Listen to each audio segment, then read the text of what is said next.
2026 നിയമസഭാ തെരഞ്ഞെടുപ്പിൽ കേരളത്തിൽ പ്രധാന പ്രതിപക്ഷമായ UDF 77 മുതൽ 85 സീറ്റുകൾ വരെ നേടി അധികാരത്തിലെത്തുമെന്നാണ് ദേശീയ ഏജൻസിയായ PSR തങ്ങളുടെ പ്രീപേ സർവേ ഫലങ്ങളിലൂടെ പുറത്തുവിട്ടിരിക്കുന്ന പ്രവചനം. ഏതൊക്കെയാണെങ്കിലും ഈ ഘട്ടത്തിൽ കേരളത്തിൽ കോൺഗ്രസിന് ഏറ്റവും ശക്തിയുള്ള ജില്ലയായി വിലയിരുത്തപ്പെടുന്ന എറണാകുളം ജില്ലയുടെ പ്രവചനം എങ്ങനെയാണെന്നാണ് ഈ വീഡിയോയിലൂടെ പ്രേക്ഷകർക്കായി വിശദീകരിക്കുന്നത്. PSR ഇവിടെ എറണാകുളം ജില്ലയിൽ ആദ്യമായി പരിഗണിക്കുന്ന നിയോജക മണ്ഡലം എന്ന് പറയുന്നത് പെരുമ്പാവൂരാണ്. രാഹുൽ മാങ്കൂട്ടത്തെ പോലെ തന്നെ കോൺഗ്രസ് ഇത്തവണ സീറ്റ് നിഷേധിച്ച സിറ്റിംഗ് MLA ആണ് എൽദോസ് കുന്നപ്പള്ളി. 2011ലും 2016ലും ഇവിടെ നിന്ന് വിജയിച്ചു കയറിയ കോൺഗ്രസ് പ്രതിനിധിയായ എൽദോസിന് പകരം ഇത്തവണ കോൺഗ്രസ് ഇവിടെ മത്സരത്തിനിറക്കിയിരിക്കുന്നത് എറണാകുളം ജില്ലാ പഞ്ചായത്തിൻ്റെ മുൻ അധ്യക്ഷൻ കൂടിയായിട്ടുള്ള യുവ നേതാവ് മനോജ് മൂത്തേടനെയാണ്. LDFന് വേണ്ടി ഇവിടെ കേരള കോൺഗ്രസ് മാണി ഗ്രൂപ്പിൻ്റെ പ്രതിനിധിയായി ബേസിൽ പോളും മത്സരിക്കുന്നു. പെരുമ്പാവൂരുമായി ബന്ധപ്പെട്ടുള്ള മറ്റൊരു പ്രത്യേകത എന്ന് പറയുന്നത് 2021 നിയമസഭാ തെരഞ്ഞെടുപ്പിൽ എറണാകുളം ജില്ലയിലെ കുന്നത്തുനാട് സീറ്റ് കഴിഞ്ഞാൽ 2020 ഏറ്റവും അധികം വോട്ടുകൾ പിടിച്ചിട്ടുള്ള നിയോജക മണ്ഡലവും പെരുമ്പാവൂരായിരുന്നു. വരാനിരിക്കുന്ന നിയമസഭാ തെരഞ്ഞെടുപ്പിൽ പെരുമ്പാവൂർ UDFനൊപ്പം കോൺഗ്രസിനൊപ്പം അടിയുറച്ചു നിൽക്കുമെന്നാണ് PSRൻ്റെ ഫലപ്രവചനം. 40% വോട്ടുകൾ UDF സ്ഥാനാർത്ഥി നേടുമ്പോൾ 38% വോട്ടുകൾ LDF സ്ഥാനാർത്ഥിക്കും 19% വോട്ടുകൾ NDA സ്ഥാനാർത്ഥിക്കും ലഭിക്കുമെന്നാണ് PSR തങ്ങളുടെ സർവേയുടെ കണ്ടെത്തലായി ഇവിടെ പുറത്തുവിട്ടിരിക്കുന്ന വിവരങ്ങളിൽ നിന്ന് വ്യക്തമാകുന്നത്. രണ്ടാമതായി PSR പരിഗണിച്ചിരിക്കുന്ന നിയോജക മണ്ഡലം എറണാകുളം ജില്ലയിലെ അങ്കമാലിയാണ്. അങ്കമാലി നമുക്കറിയാം എല്ലാ കാലഘട്ടത്തിലും കോൺഗ്രസിൻ്റെ ഒരു ഉറച്ച കോട്ടയായിരുന്നു. 2016ലും 2021ലും അങ്കമാലിയിൽ നിന്ന് വിജയിച്ചു കയറിയത് യുവ കോൺഗ്രസ് നേതാവായിട്ടുള്ള റോജി M. ജോണാണ്. AICC സെക്രട്ടറി കൂടിയാണ് അദ്ദേഹം. UDFന് വേണ്ടി മൂന്നാം തവണയും റോജി M. ജോൺ തന്നെ മത്സരത്തിനിറങ്ങുമ്പോൾ CPM ഇവിടേക്ക് മത്സരത്തിനായി സ്ഥാനാർത്ഥിയെ അയച്ചിരിക്കുന്നത് പെരുമ്പാവൂരിന് മുൻ MLA ആയിട്ടുള്ള CPM നേതാവ് സാജു പോളിനെയാണ്. സാജു പോൾ കേവലം 38% വോട്ടുകൾ പിടിക്കുമ്പോൾ 51% വോട്ടുകൾ നേടി റോജി M. ജോൺ ആധികാരികമായ വിജയം നേടുമെന്നാണ് PSR സർവേ ഫലങ്ങളുടെ കണ്ടെത്തൽ. അങ്കമാലിയെ സംബന്ധിച്ച് ഇതേറെ അത്ഭുതപ്പെടുത്തുന്ന ഫലമൊന്നുമല്ല എന്നുകൂടി നമുക്ക് വിലയിരുത്തുവാൻ സാധിക്കും. അടുത്തതായി PSR പരിഗണിച്ചിരിക്കുന്ന നിയോജക മണ്ഡലം കോൺഗ്രസിൻ്റെ മറ്റൊരു ശക്തി കേന്ദ്രമായിട്ടുള്ള ആലുവയാണ്. ഇപ്പോൾ കോൺഗ്രസിന് വേണ്ടി സിറ്റിംഗ് MLA ആയിട്ടുള്ള അൻവർ സാദത്ത് തന്നെയാണ് മത്സരത്തിനിറങ്ങുന്നത്. ഇവിടേക്ക് CPM സ്ഥാനാർത്ഥിയായി മത്സരത്തിന് അയച്ചിരിക്കുന്നതും അരൂരിൻ്റെ മുൻ MLAയും ആലപ്പുഴയുടെ മുൻ MP യുമായിട്ടുള്ള AM ആരിഫിനെയാണ്. എന്നാൽ ആരിഫിന് ഇവിടെ അത്ഭുതങ്ങളൊന്നും പ്രവർത്തിക്കുവാൻ സാധിക്കില്ല എന്ന് വ്യക്തമാക്കുന്നതാണ് PSRൻ്റെ സർവേ ഫലങ്ങൾ. കേവലം 38% വോട്ടുകൾ മാത്രം ആരിഫ് നേടുമ്പോൾ 10%-ലധികം വോട്ടുകൾ നേടി 48%-ഓളം വോട്ട് നേടിക്കൊണ്ടായിരിക്കും ഇവിടെ നിന്ന് വീണ്ടും അൻവർ സാദത്ത് തിരഞ്ഞെടുക്കപ്പെടുക എന്നാണ് PSRൻ്റെ സർവേ ഫലപ്രവചനം. PSR അടുത്തതായി പരിഗണിക്കുന്നത് എറണാകുളം ജില്ലയിൽ ഏറ്റവും വാശിയേറിയ മത്സരം നടക്കുമെന്ന് വിലയിരുത്തപ്പെടുന്ന കളമശ്ശേരി സീറ്റാണ്. ഇവിടെ മുസ്ലിം ലീഗാണ് UDFന് വേണ്ടി മത്സരിക്കുന്നത്. 2016 ഇവിടെ നിന്ന് മത്സരിച്ച് വിജയിച്ചത് മുസ്ലിം ലീഗിൻ്റെ മുതിർന്ന നേതാവായിരുന്ന മുൻ മന്ത്രിയായിരുന്ന അന്തരിച്ച VK ഇബ്രാഹിം കുഞ്ഞായിരുന്നു. എന്നാൽ പാലാരിവട്ടം അഴിമതിയുടെ പശ്ചാത്തലത്തിൽ VK ഇബ്രാഹിം കുഞ്ഞ് മാറി നിന്നുകൊണ്ട് 2021 അദ്ദേഹത്തിൻ്റെ മകൻ അബ്ദുൾ ഗഫൂർ മത്സരത്തിനിറങ്ങിയപ്പോൾ കളമശ്ശേരിയിൽ നിന്ന് വിജയിച്ചു കയറി പിന്നീട് മന്ത്രിയായത് CPMൻ്റെ താത്വിക അവലോകന ആചാര്യൻ കൂടിയായിട്ടുള്ള കേരളത്തിലെ നേതാവ് P. രാജീവാണ്. വ്യവസായ മന്ത്രിയായി പിണറായി വിജയൻ മന്ത്രിസഭയിൽ ഏറെക്കുറെ തരക്കേടില്ലാത്ത പ്രകടനം കാഴ്ചവെച്ചിട്ടുള്ള രാജീവിന് പക്ഷേ 2026 കളമശ്ശേരിയിൽ അടിപതറുമെന്നാണ് PSRൻ്റെ കണ്ടെത്തൽ. വാശിയേറിയ മത്സരം നടക്കുന്ന ഈ നിയോജക മണ്ഡലം ലീഗ് പ്രവർത്തകർ കയ്യും മെയ്യും മറന്ന് പ്രവർത്തിക്കുന്നതോടെ 45%-നെതിരെ 46% വോട്ടുകൾ നേടി അബ്ദുൾ ഗഫൂർ വിജയിക്കുവാനുള്ള സാധ്യതകളിലേക്കാണ് PSRൻ്റെ സർവേ ഫലങ്ങൾ വിരൽ ചൂണ്ടുന്നത്. ഏതൊക്കെയാണെങ്കിലും കളമശ്ശേരി തിരികെ പിടിക്കുക എന്നത് മുസ്ലിം ലീഗിൻ്റെയും UDFൻ്റെയും ഒരു അഭിമാന വിഷയമായതിനാൽ തന്നെ ഏറ്റവും ചിട്ടയായിട്ടുള്ള പ്രവർത്തനമാണ് ഇപ്പോൾ ആ നിയോജക മണ്ഡലത്തിൽ നടക്കുന്നത് എന്നുകൂടി ഈ ഘട്ടത്തിൽ നാം ഓർമ്മിക്കേണ്ടതുണ്ട്. PSR അടുത്തതായി പരിഗണിക്കുന്നത് പ്രതിപക്ഷ നേതാവ് VD സതീശൻ്റെ നിയോജക മണ്ഡലമായിട്ടുള്ള പറവൂരാണ്. കഴിഞ്ഞ 1/4 നൂറ്റാണ്ടായി പറവൂരിനെ നിയമസഭയിൽ പ്രതിനിധീകരിക്കുന്നത് VD സതീശൻ തന്നെയാണ്. ഇടതുമുന്നണിയിൽ നിന്ന് CPI ആണ് ഈ നിയോജക മണ്ഡലത്തിൽ മത്സരിക്കുന്നത്. മറ്റൊരു മണ്ഡലത്തിൽ MLA ആയിരുന്ന ടൈസൺ മാസ്റ്ററെ കളത്തിലിറക്കി VD സതീശന് കരുത്തുറ്റ മത്സരം നൽകുക എന്ന ലക്ഷ്യവുമായിട്ടാണ് ഇടതുമുന്നണിയും CPIയും മുന്നോട്ട് പോകുന്നത്. എന്നാൽ ഇതൊന്നും ഇവിടുത്തെ ജനവിധിയെ ബാധിക്കുന്നില്ല എന്നാണ് PSRൻ്റെ സർവേ ഫലങ്ങളുടെ കണ്ടെത്തൽ. VD സതീശൻ 49% വോട്ടുകളുടെ പിന്തുണയോടുകൂടി 11%-ലധികം വോട്ടുകൾ ടൈസൺ മാസ്റ്ററേക്കാൾ നേടിക്കൊണ്ടായിരിക്കും ഈ തെരഞ്ഞെടുപ്പിൽ വിജയിച്ചു കയറുവാൻ പോകുന്നത് എന്നാണ് PSR തങ്ങളുടെ സർവേ ഫലങ്ങളുടെ കണ്ടെത്തലായി പുറത്തുവിട്ടിരിക്കുന്നത്. പ്രതിപക്ഷ നേതാവും വരാനിരിക്കുന്ന UDF മന്ത്രിസഭയിൽ മുഖ്യമന്ത്രി കൂടിയാകുവാൻ സാധ്യതയുള്ള VD സതീശൻ കൃത്യമായ ആധികാരികമായ ഒരു ഭൂരിപക്ഷത്തോടുകൂടി പറവൂർ എന്ന സീറ്റ് നിലനിർത്തുമെന്ന് അതിനാൽ തന്നെ PSRന്റെ സർവേ ഫലങ്ങൾ അനുസരിച്ച് നമുക്ക് കൃത്യമായി പറയുവാൻ സാധിക്കും. എറണാകുളം ജില്ലയിൽ ഇടതുമുന്നണി തുടർച്ചയായി വിജയിക്കുന്ന ഒരു സീറ്റാണ് വൈപ്പിൻ. 2011-ലും 2016-ലും അവരുടെ മുതിർന്ന നേതാവും മുൻ മന്ത്രിയുമായിരുന്ന S. ശർമ്മയായിരുന്നു ഇവിടുത്തെ ജനപ്രതിനിധി. എന്നാൽ 2 ടേം മാനദണ്ഡത്തിൽ കുടുങ്ങി S. ശർമ്മ മാറി നിന്ന സാഹചര്യത്തിൽ KN ഉണ്ണികൃഷ്ണനാണ് 2021-ൽ വൈപ്പിനിൽ നിന്ന് മത്സരിച്ചതും ഇടതുമുന്നണിയുടെയും CPMൻ്റെയും പ്രതിനിധിയായി വിജയിച്ചു കയറിയത്.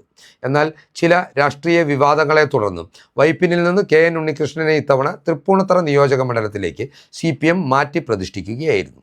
ഉണ്ണികൃഷ്ണന് പകരമായി ഷൈനി എന്ന വനിതാ നേതാവിനെ ഇവരുടെ കളത്തിലിറക്കുമ്പോൾ കൊച്ചിയുടെ മുൻ മേയറായിട്ടുള്ള ടോണി ചമ്മണിയാണ് UDF സ്ഥാനാർത്ഥിയായി രംഗത്തെത്തുന്നത്. കടുത്ത മത്സരം നടക്കുന്ന ഈ നിയോജക മണ്ഡലത്തിൽ ഒരു ഫലപ്രവചനം അസാധ്യമാണെന്ന് പറഞ്ഞുകൊണ്ട് LDFും UDFും 39% വോട്ടുകൾ നേടി തുല്യത പാലിക്കുകയാണെന്നാണ് വൈപ്പിനെക്കുറിച്ചുള്ള PSRൻ്റെ പ്രവചനം. അടുത്തതായി PSR പരിഗണിച്ചിരിക്കുന്നത് കൊച്ചി നിയോജക മണ്ഡലമാണ്.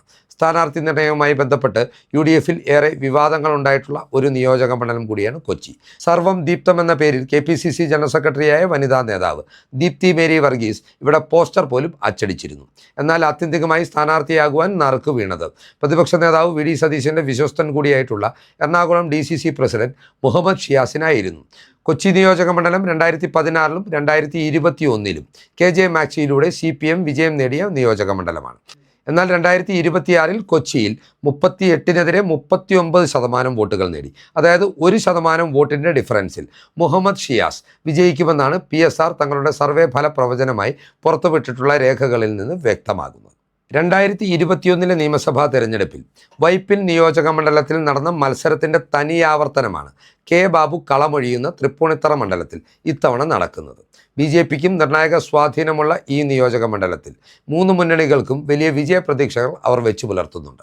2021-ലെ നിയമസഭാ തെരഞ്ഞെടുപ്പിൽ വൈപ്പിൻ നിയോജക മണ്ഡലത്തിൽ നിന്ന് ഏറ്റുമുട്ടിയ ഇടതു വലതു മുന്നണികളുടെ സ്ഥാനാർത്ഥികളായ KN ഉണ്ണികൃഷ്ണനും ദീപക് ജോയിയുമാണ് ഇത്തവണ തൃപ്പൂണിത്തറയിൽ നേർക്കുനേർ വരുന്നത്. തൃപ്പൂണിത്തറയിലെ PSRൻ്റെ സർവേ ഫലമനുസരിച്ച് 32-നെതിരെ 36% വോട്ടുകൾ നേടി ഇടതുമുന്നണി 2ാം സ്ഥാനത്തെത്തുമ്പോൾ UDF ആയിരിക്കും 1ാം സ്ഥാനത്തെത്തുക എന്നാണ് നമുക്ക് മനസ്സിലാക്കുവാൻ സാധിക്കുന്നത്. അങ്ങനെ സംഭവിച്ചാൽ ദീപക് ജോയിക്ക് 2021-ലെ പരാജയത്തിനുള്ള ഒരു മധുര പ്രതികാരം കൂടിയായി 2026-ലെ തൃപ്പൂണിത്തറയിലെ മത്സരഫലം മാറുമെന്ന കാര്യത്തിലും തർക്കമില്ല.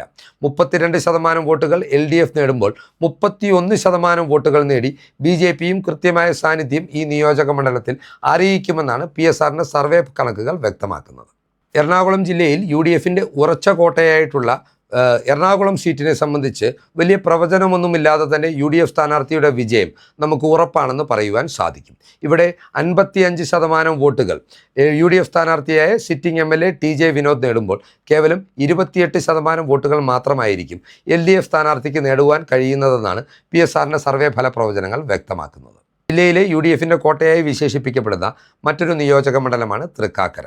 തൃക്കാക്കരയിൽ UDFിന് വേണ്ടി അന്തരിച്ച കോൺഗ്രസ് നേതാവ് PT തോമസിൻ്റെ ഭാര്യയും സിറ്റിംഗ് MLAയുമായ ഉമാ തോമസ് തന്നെയാണ് മത്സരത്തിനിറങ്ങുന്നത്. 46% വോട്ടുകൾ നേടി ഉമാ തോമസ് വിജയമുറപ്പിക്കുമ്പോൾ കേവലം 33% വോട്ടുകൾ മാത്രമായിരിക്കും ഇടതുമുന്നണിക്ക് നേടുവാൻ കഴിയുന്നതെന്നാണ് PSR സർവേ ഫലങ്ങൾ വ്യക്തമാക്കുന്നത്. എറണാകുളം ജില്ലയിൽ തൃപ്പൂണിത്തറയിലേതുപോലെ ശക്തമായ ത്രികോണ പോരാട്ടം നടക്കുന്ന ഒരു നിയോജക മണ്ഡലമാണ് സംവരണ മണ്ഡലമായിട്ടുള്ള കുന്നത്തുനാട്. കുന്നത്തുനാടിനെ സംബന്ധിച്ച് പറയുമ്പോൾ 2020-യുടെ ഒരു ശക്തി കേന്ദ്രം കൂടിയാണ് ഈ നിയോജക മണ്ഡലം. 2011-ലും 2016-ലും ഇവിടെ നിന്ന് വിജയിച്ചു കയറിയ കോൺഗ്രസ് നേതാവ് VP സജീന്ദ്രൻ 2021-ൽ പരാജയപ്പെടുവാനുള്ള പ്രധാനപ്പെട്ട കാരണവും 2020 സമാഹരിച്ച വോട്ടുകളായിരുന്നുവെന്നും വിലയിരുത്തലുകൾ ഉണ്ടായിരുന്നു. അന്ന് നേരിയ വോട്ടുകൾക്ക് സജീന്ദ്രനെ പരാജയപ്പെടുത്തി MLA ആയ VP ശ്രീനിജൻ തന്നെയാണ് ഇത്തവണയും മത്സരത്തിനിറങ്ങുന്നത്.